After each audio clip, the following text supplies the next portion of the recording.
ఆ ఊరు ఎవరికీ పెద్దగా తెలిసిన ఊరు కాదు. అక్కడి రోడ్లు కలల్ని బయటకు తీసుకెళ్లవు. అక్కడి వాతావరణం ఆశల్ని పెంచదు. అక్కడ పుట్టినవాళ్లు ఎక్కువగా ఒక్కటే నేర్చుకుంటారు, మనకింతే. అర్జున్ మాత్రం ఆ మాటను ఎప్పుడూ నేర్చుకోలేదు. ఎందుకంటే ఎవరూ అతనికి అలా చెప్పలేదు. చిన్నప్పట్నుంచే అతను ప్రశ్నలు వేసేవాడు, కాని అవి గొంతెత్తి అడిగేవాడు కాదు, తనలోనే ఉంచుకునేవాడు. ఇది ఇలానే ఉండాలా? ఇదే చివరా? ఇంకో మార్గం ఉండదా? ఆ ప్రశ్నలకు సమాధానాలు దొరక్కకపోయినా ఆ ప్రశ్నలే అతనికి నిద్ర రానివ్వలేదు. కాలక్రమంలో అతనొక విషయం గమనించాడు. మనుషులు ఓడిపోవడం వాళ్ల చేతిలో లేనిదానివల్ల కాదు, వాళ్లకి ముందే వినిపించే మాటల వల్ల. ఇది నీ వల్ల కాదు, ఇది మనకు సాధ్యం కాదు, ఇది పెద్దవాళ్ల పని. అర్జున్కు ఆ మాటలు వినిపించలేదు. అందుకే అతని మనసు ఖాళీగా ఉంది. భయంతో కాదు, అవకాశంతో. అతను పెద్ద చదువులు చదవలేదు, కాని జీవితాన్ని చదివాడు. మట్టిని తాకాడు, నీటిని గమనించాడు. వాన పడినప్పుడు నేల ఎలా స్పందిస్తుందో చూశాడు. అప్పుడే అతనికి అర్థమయింది, సమస్య ఎప్పుడూ పెద్దగా ఉండదు, మన దృష్టి చిన్నగా ఉంటుంది. ఒకరోజు అతననుకున్నాడు, ఎవరూ చెయ్యని పని నేను చేస్తే? ఆ ఆలోచన వచ్చినప్పటికీ అది అసాధ్యం అనే మాట అతని మనసులోకి రాలేదు. ఎందుకంటే అసాధ్యమంటే ఏంటో అతనికి నేర్పినవాళ్లు లేరు.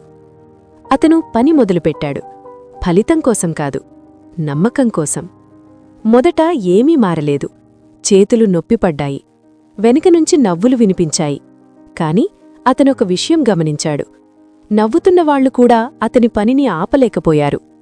అతను ఒంటరిగా మొదలుపెట్టిన పని చూసేవాళ్ల మనసుల్లో ఒక చిన్న సందేహాన్ని విత్తింది. ఇది నిజంగా పనిచేస్తుందేమో? ఆ సందేహమే మొదటి విజయం. నెమ్మదిగా మనుషులు చేరారు. మొదట ఆసక్తితో, తర్వాత సహాయంతో, చివరికి నమ్మకంతో. వానపడిన రోజు నీరు ఊరిలోకి వచ్చినప్పుడు అర్జున్ ఆనందపడలేదు. అతను ఏడ్చాడు. ఎందుకంటే అది నీటి విజయం కాదు, సంకల్పం గెలుపు. ఆ రోజు తర్వాత ఊరు మారింది. కాని అసలైన మార్పు పొలాల్లో కాదు, మనసుల్లో వచ్చింది. ఇప్పుడంతరూ ఒక మాట మాట్లాడుకున్నారు, మనక్కూడా చేయగలిగేది ఏదో ఉంది అని. అది చాలా పెద్ద విప్లవం. ఎందుకంటే ప్రపంచాన్ని మార్చేది ఒక్క గొప్ప వ్యక్తి కాదు, నేను చేయగలను అని నమ్మే మనసులు. తర్వాత సమస్యలు వచ్చాయి, వ్యతిరేకత వచ్చింది. ఇప్పుడు మాత్రం కొందరు చెప్పారు, ఇది అసాధ్యం. అర్జున ఆ మాట విన్నాడు మొదటిసారి. అతను నవ్వాడు. ఎందుకంటే అతనికి అప్పటికే తెలుసు, అసాధ్యమనేది ప్రయత్నం మొదలుపెట్టక ముందే పుడుతుంది. ప్రయత్నం మొదలైన తర్వాత అది నిలబడదు. అతనొక మాటన్నాడు, నేను గొప్పవాడిని కాదు, నాకు ప్రత్యేక శక్తులు లేవు, కాని ఒక అదృష్టముంది. నాకెవరూ ముందే అది అసాధ్యం అని చెప్పలేదు. ఆ మాటలు ఊరిలోనే కాదు, దూరంగా వెళ్లాయి. ఇప్పుడు ఆ ఊరిలో పిల్లలు కలలు కనడం మొదలుపెట్టారు. అవి పెద్దవా చిన్నవా కాదు, వాళ్లవి అన్నదే ముఖ్యమైంది. అర్జున్ పేరు చరిత్రలో ఉండకపోవచ్చు, పుస్తకాల్లో ఉండకపోవచ్చు, కాని ఒక విషయం మాత్రం ఖచ్చితం.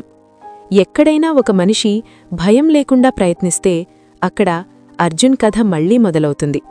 ఎందుకంటే అసాధ్యాన్ని సాధ్యం చేసేది ప్రతిభ కాదు, అవకాశం కాదు, అదృష్టం కాదు, అది అసాధ్యమని చెప్పే మాట లేకపోవడమే.